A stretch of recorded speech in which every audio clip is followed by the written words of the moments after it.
अच्छा, ये exercise number 2.4 है और इसका पहला क्वेश्चन जो सा था वो लिखा हुआ है without using calculator evaluate the following, कि कैलकुलेटर का इस्तेमाल नहीं करना और इसको आपने सॉल्व करना है। तो पहला यहाँ पे क्वेश्चन है लॉग बेस 218 माइनस लॉग 29। सबसे पहले हम इसके जो है ना वो फैक्टर्स बनाएंगे 18 के। तो 18 के जब मैं फैक्टर बनाऊंगा मेरे पास ये आ जाएगा, और 9 के जब मैं फैक्टर बनाऊंगा तो ये आ जाएगा। अब यहाँ पे मैंने देखना है कि 3 और 3 को जब मैं मल्टीप्लाई करूंगा तो वो लॉग 9 बन जाएगा, 9 के जैसा, और यहाँ पे भी 9 है। ठीक है।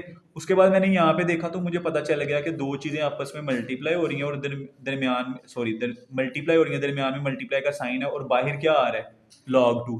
तो जब मैं इसको ओपन करूंगा तो एक दफा लॉग 2 2, एक दफा लॉग 2 9 और दरमियान में साइन आ जाएगा प्लस का।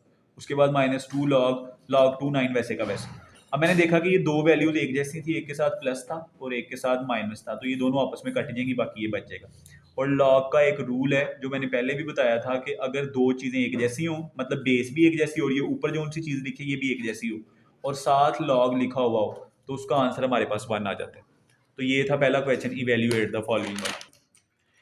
इसके बाद दूसरा क्वेश्चन है लॉग 264 प्लस लॉग 2 2। अब यहाँ पे सबसे पहले अगर आप देखो तो लॉग 2 2 का आंसर तो मेरे पास आ रहा है 1। तो 1 तो मेरे पास जो सा, अब इसकी जगह पे मैं सबसे पहले 1 लिख लूंगा क्योंकि log 2 2 का आंसर अगर एक जैसी हुई चीजें उसका आंसर 1 आ जाता है। उसके बाद हम देखेंगे log 2 2 6 प्लस 1। अब ये मैंने 2 6 कहाँ से लिया, 64 के जब हम फैक्टर बनाएंगे तो 64 के नो डाउट के यहाँ पे 8 के साथ भी बन सकते हैं, 4 के साथ भी बन सकते हैं और 2 के साथ भी बन सकते हैं, लेकिन चूंकि यहाँ पे 2 लिखा हुआ है इस वजह से हम यहाँ पे भी 2 के साथ लिखेंगे। तो 64 को जब आप 2 के साथ करोगे तो ये आएगा लॉग सॉरी 2 की पावर 6। अब log 2 2 6 को ब्रैकेट को ओपन करो, ये ऐसे आ जाएगा +1। अब 6 को शुरू में लेके जाना है क्योंकि log का रूल है कि अगर पावर ऊपर लिखी हुई हो तो वो हमेशा शुरू में आ जाती है, 6 log 2 2 + 1।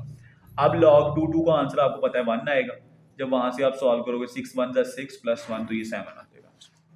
इसके बाद हमारे पास जो सा तीसरा क्वेश्चन है वो है जी ये वाला 1/3 log 3 8 माइनस log 3 18। वही वाला सारे का सारा तरीका, 8 के पहले फैक्टर्स बनाओ वो ये बनेंगे, उसके बाद 18 के फैक्टर्स बनाओ तो वो ये बनेंगे।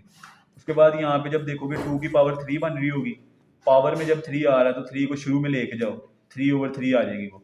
तो जब 3/3 में आएगा तो जब यहाँ पे ये पावर लिखी हुई है तो इसको मैंने शुरू में लेके जाना है, लेकिन शुरू में पहले से भी एक पावर पड़ी हुई है, ये सॉरी पावर के मैं पीछे ले, हो सकता है उसने जब क्वेश्चन दिया हो तो ये जो सा वो पावर को ही उठा के पीछे लेके आया हो। तो 1/3 को यहाँ से गायब नहीं कर देना, 3 के साथ इसको मल्टीप्लाई करना है। ऐसे ही आप यहाँ पे भी करोगे। यहाँ से जब ये 3 3 के साथ लेके आओगे तो ये एक जैसी वैल्यूज है, एक नॉमिनेटर है एक डिनोमिनेटर, और मल्टीप्लाई हो गए तो ये कट जाएगा। तो यहाँ पे बच जाएगा log 2 की power 3 sorry log 2 base 3 minus. उसके बाद यहाँ से भी इसको ओपन करो। अभी यहाँ पे देखिएगा बाहर लॉग है, अंदर दो चीजें मल्टीप्लाई हो रही हैं, तो नो डाउट हमें यहाँ पे एक दफा log 3 2 लिख के और एक दफा log 3 3 स्क्वायर लिख के दरमियान में प्लस लगाना चाहिए। लेकिन चूंकि बाहर माइनस है तो उस माइनस की वजह से यहाँ पे क्या आ जाएगा माइनस। अब मैं जब आगे देखूंगा log 3 2 की पावर 3 log 2 की पावर 3, ये एक जैसी वैल्यूज हैं, एक के साथ प्लस है एक के साथ माइनस, तो ये कट जाएगा। बाकी मेरे पास बच जाएगा -log 3 3 स्क्वायर। अब यहाँ से इस स्क्वायर को दोबारा से शुरू में